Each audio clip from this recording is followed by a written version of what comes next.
তুমি নষ্ট হয়ে গেলে পৃথিবীর কিচ্ছু হবে না, তুমি বাদ হয়ে গেল। প্রতিদিন কত মানুষ যে অ্যাক্সিডেন্টে মরে যায়, এতে পৃথিবীর কিচ্ছু হয় না।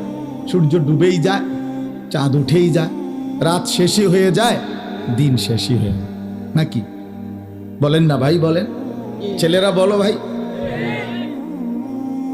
কিচ্ছু হয় না, কিচ্ছু হয় না। কারোর জন্য পৃথিবী থামে না, কারোর জন্য। রাসূলুল্লাহ সাল্লাল্লাহু আলাইহি ওয়াসাল্লাম স্পষ্ট হাদিসে আছে, নবীজির একজন ছেলে ইন্তেকাল করছিল, তখন সূর্যগ্রহণ লাগছিল। তখন আরবের কুসংস্কার ছিল, বিশিষ্ট কারো মৃত্যুতে এরকম সূর্যগ্রহণ চন্দ্রগ্রহণ লাগে। নবী সাল্লাল্লাহু আলাইহি ওয়াসাল্লাম বলছেন, না না না না না না, ইন্নাশ শামসা ওয়াল কামারা লা ইয়াখসিফান লিমাউতি আহাদিন।